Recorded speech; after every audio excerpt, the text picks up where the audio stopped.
is working really heavy. So, all right, so we're going to take a look at our 8.1 stuff, finish up the law of sines.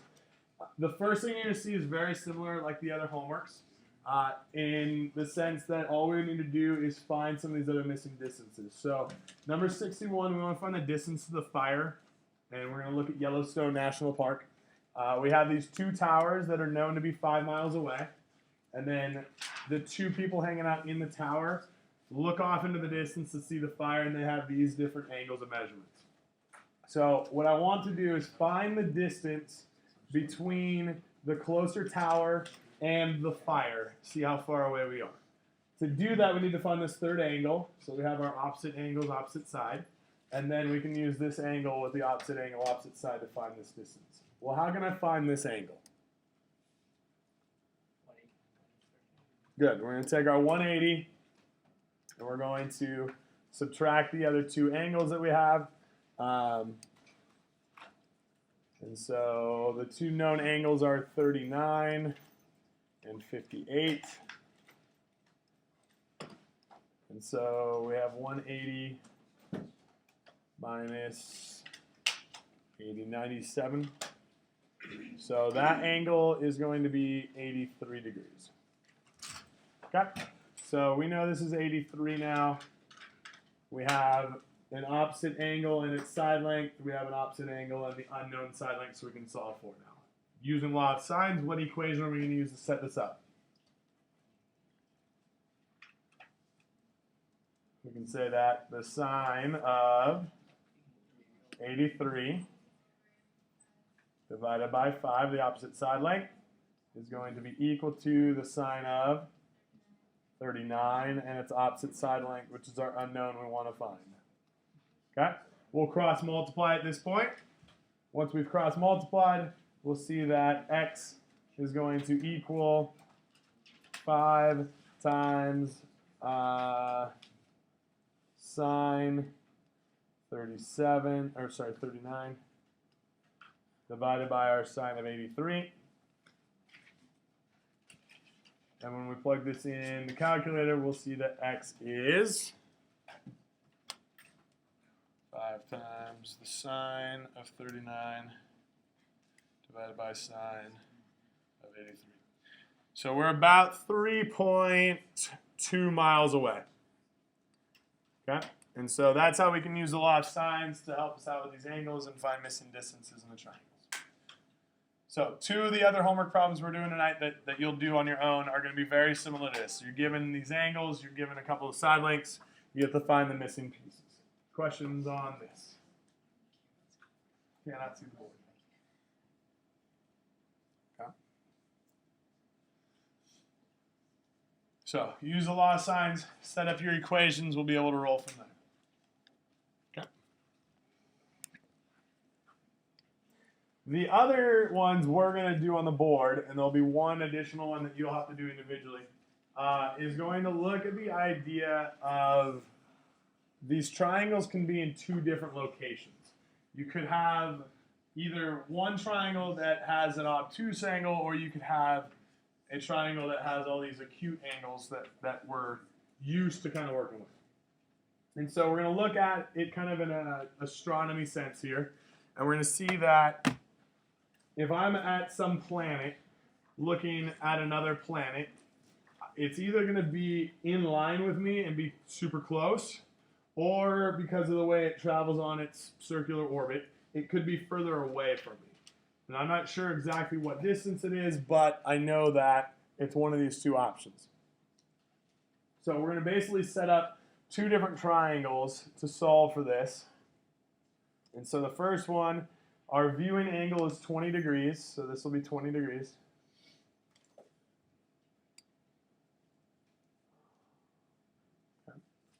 And I know that my planet, which they're calling class M, is 82 miles away from its sun. And they know that the other planet, Sonus, or Saurus, is 51 miles away. And so I can set up this equation and we can work from here to kind of figure out where it's going to be at as far as distance. Okay? And so my equation we can set up, we want to figure out what's this angle over here. This angle right here, if it was the bigger triangle, is going to end up being our sine of 51. Oh, sorry, no, sine of 20, not 51. Need the angle measurement there. So sine of 20 divided by 51. Okay, that's our first ratio. Is going to be equal to, let's call this unknown here, we'll just call it alpha for right now. The sine of our alpha divided by 82. Okay, so I can figure out what alpha is. We're going to cross multiply and then take the sine inverse. So we'll see our sine inverse of 82 times the sine of 20 divided by 51 is going to equal our angle alpha. Okay, so we can type that into our calculator and kind of get an approximation. So the sine inverse of 82 sine 20 divided by 51 comes up with an angle for alpha that's 33.4 degrees. Okay. I know that angle's there, so now we can find our third angle. The third angle, we would use our angle sum. So we have 180 minus our 20 plus this 33.4 we just found. Okay. Our unknown angle then, the last third angle, is going to be 126.6. Okay, so this becomes our final angle. Let's just call this beta for the sake of talking about it. Okay, so our beta angle is 126.6. Now that I have that angle, I can find the distance between the two planets. Okay, we can find this distance by using our law of sines and finding this opposite side. Let's call it the value of x for right now. Okay, so that distance, we can, let's pull up some more card space here.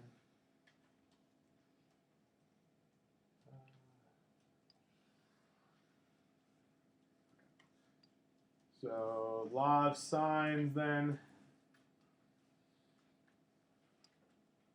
we can set up our sine of 20 over our distance of 51 is going to be equal to our sine of beta, which we solved out to be 126.6. The sine of 126.6 divided by the distance between the planets, which is our unknown x. We can cross multiply, solve for x. So x is going to equal 51 times the sine of 126.6 divided by the sine of 20. Right, we can type that in the calculator, get our decimal approximation.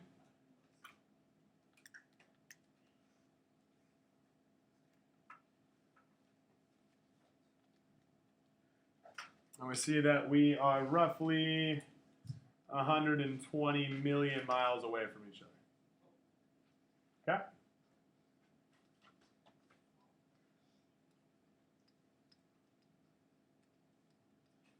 All right, so that would be the furthest away I could possibly be.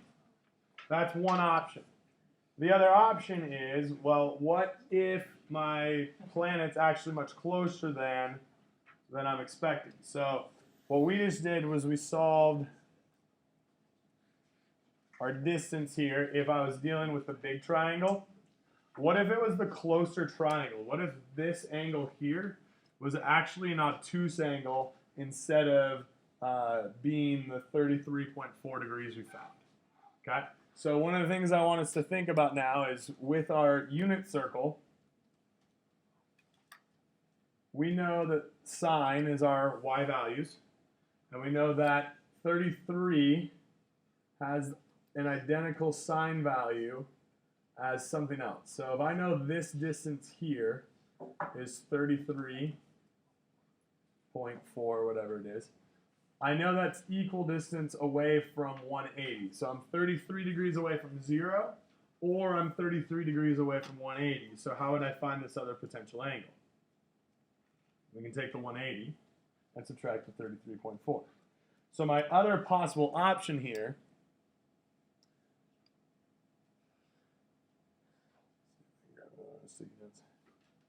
this computer is thinking so hard right now.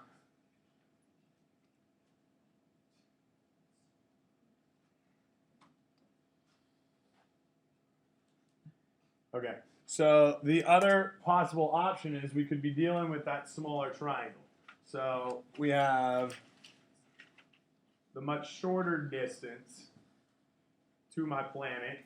This is still our 20 degrees, okay, our viewing angle. But now this angle here, which we were calling alpha in the earlier one, is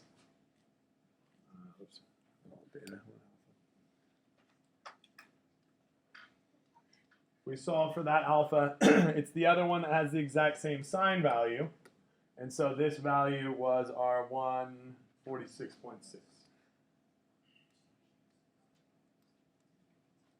Okay? So there's a second option. Take this information, do the exact same process, and we can find the second triangle, and then we know exactly what's going on.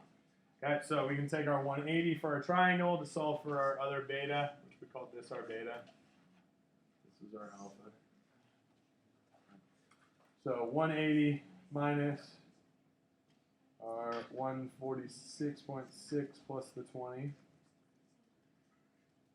means that this beta angle is now a super tight angle, and it's only 13.4 degrees.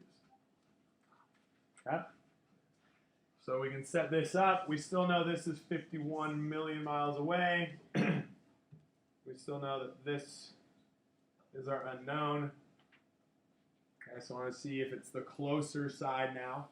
And so we can say that our x value is going to be with our law sign. So we can say the sine of 20 divided by 51, which is the exact same setup we had last time, is going to be equal to our sine of our new angle we found, 13.4, over our unknown value x. So x is going to equal our 51 times the sine of 13.4 divided by our sine 20. All right, and to make this go faster on your calculator, you can pull up your previous value and just substitute it in. It's going to be the exact same equation, but instead of this being the 126 we had earlier, now it's 13.4. And so as we run this through, we see that our x value is about 35 million miles.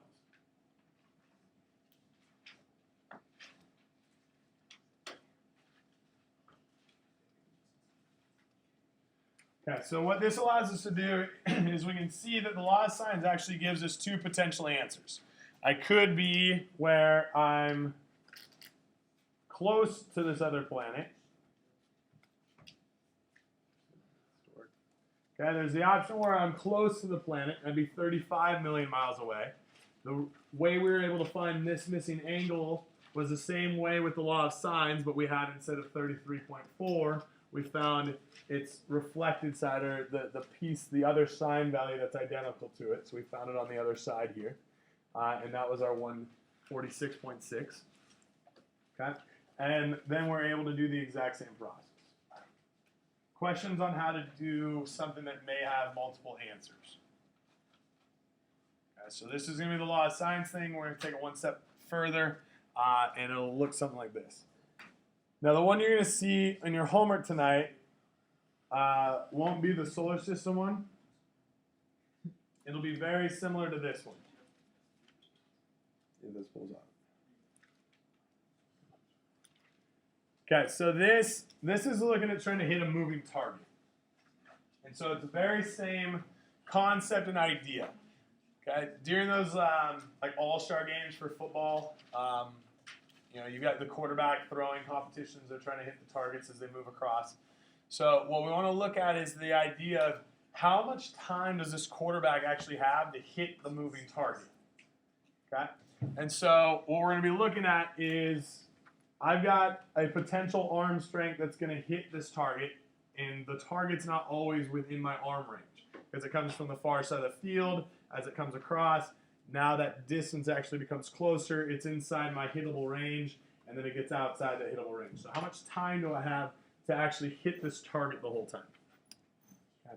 The first concept we want to take a look at is the idea that I might not even be able to hit this target, period. Okay, what if I don't have enough arm strength? Okay, and so we're going to say that this target starts 50 yards away and that it has an angle of 53 degrees to me. What's the shortest distance that thing will ever be to me? What kind of a triangle will be made? A right triangle. Good. So this thing is straight in front of me.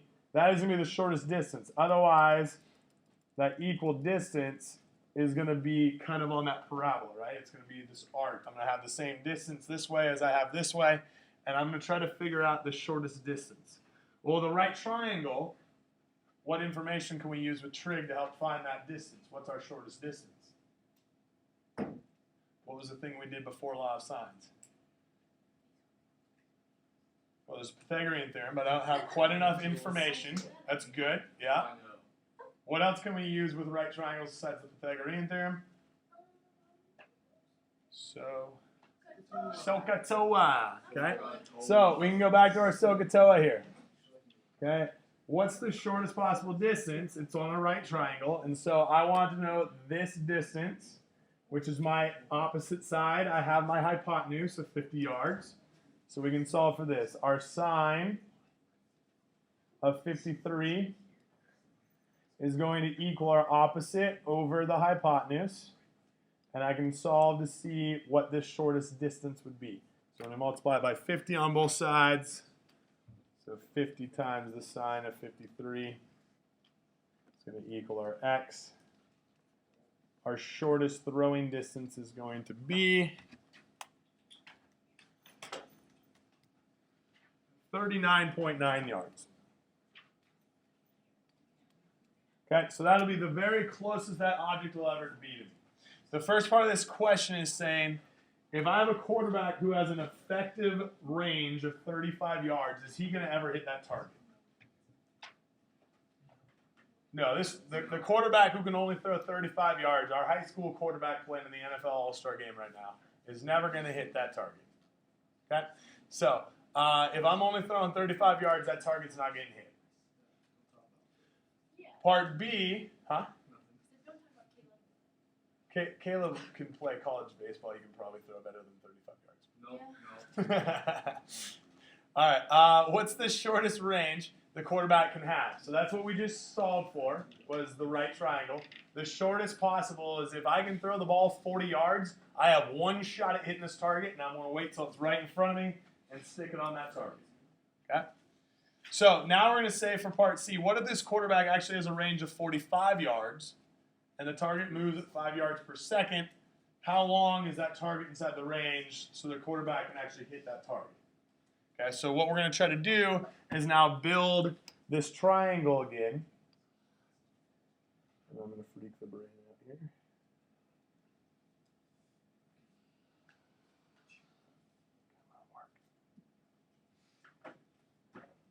There we go. Okay, so now what we're going to try to do is look at the possible options. Okay, there's two options, right? My quarterback can throw further than 40 yards now.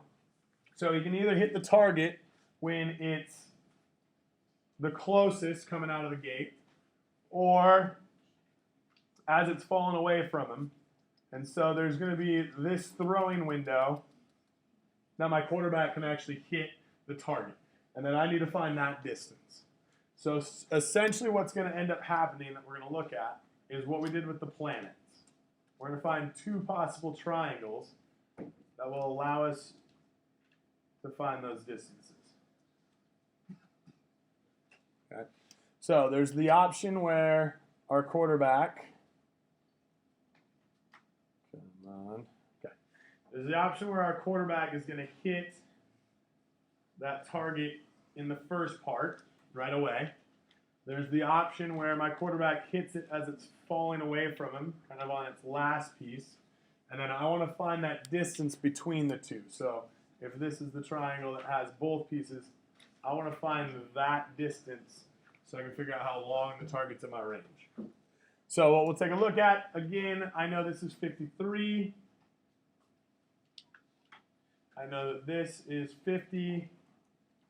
And I know that my range, so the distance here is 45. So we can set this up, find our two angles, and again, this would be the same triangle over here, just stretched out the other way. So we have an angle of 53, side length's 50, 45 is our target. That's how long I can throw the football. And so our equations to find this angle, we'll call this angle alpha. We'll call this angle beta. Okay. We've got two equations. We've got sine of sine of 53, that's already known, divided by our 45 is going to equal our sine of alpha. Actually, we're going to say beta in this case, sorry. We're going to do beta first, and I'll show you why. Come on, brain. Sine of beta divided by 50. Okay, this is the angle one, so we're going to have to use our sine inverse. Sine inverse on this, our beta is going to equal the sine inverse of 50 times sine 53 divided by 45. Okay, type that in the calculator, we can figure out where we're at. I think it's like 60 something. Okay, so sine inverse 50 times sine 53 divided by 45. We see that this is about a 62.5 degree angle.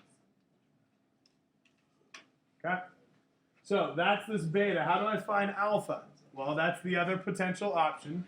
So just like we talked about earlier with our unit circle,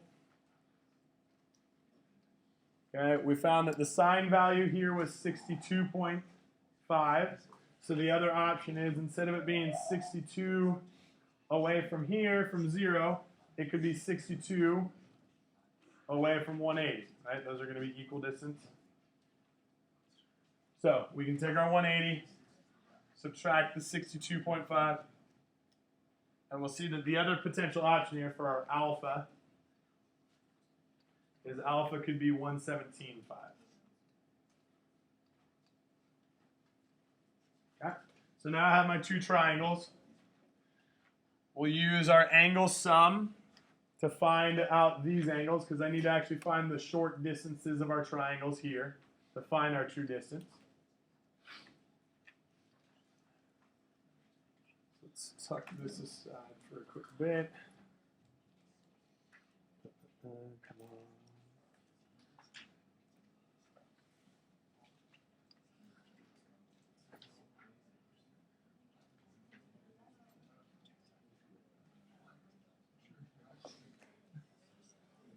This computer's brain is so interested right now.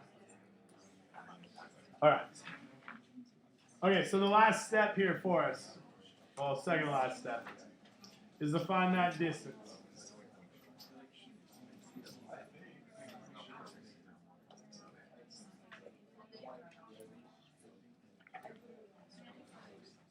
Okay, so use your triangle sum rule. The triangle sum rule is going to allow us to find these missing angles up top. So for the sake of being able to talk about them, let's call that angle K, and let's call this angle M or mu. Okay. And so when we find these, we've got 180 minus our 53 degree angle, and the beta, which we saw was 62.5.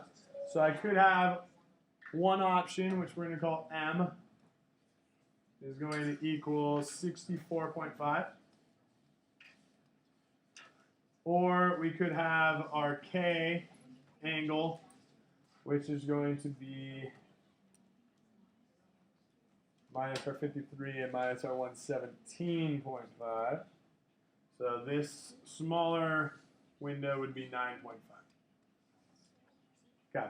So let's find if I hit my target the furthest possible last second we can do it. We have our sine of 53 divided by our 45, the opposite side there. And then we have equals our sine of 64.5 divided by our opposite side length here. Just again, for the sake of being able to talk about these, let's talk about this as side length x, and we'll call this side length y. Okay, so this will be our side length x. Cross multiply, x is going to equal our 45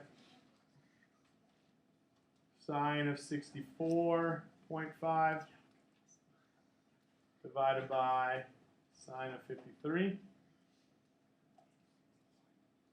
Okay, so that's going to give us a rough distance of about 45 sine 64.5 divided by sine 3. So this distance would be at 50.9 yards. Okay, so my distance from where the target started, this would be traveling for 51 yards almost. Okay, or let's find the distance y. If I hit it right out the gate, as soon as that target starts moving and gets in my range, let's see if I hit it. So this will be the exact same value, 45 sine, okay, of our k value now. So I want to see this value. So now this is a sine of 9.5, still divided by our sine of 53. In this case, y is going to equal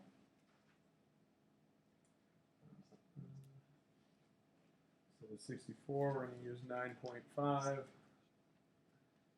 And so this distance is 9.3 yards. Okay, so right out the gates, inside the first 9 yards, I'll be able to hit my target. Okay?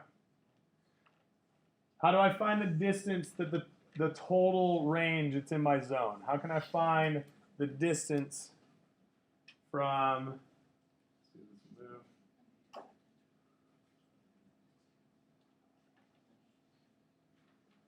Hopefully I'll eventually move. How can I find this distance? Where my quarterback is throwing, how do I find the distance between the first time it's in the zone and the last time it's in the zone? We'll just subtract the 2, right? So 50.9 minus the 9.3 tells me that this target is actually going to be in my range. Oh, let's see if this works. Come on. Okay, so the distance that this is in range is going to be for 41.6 yards.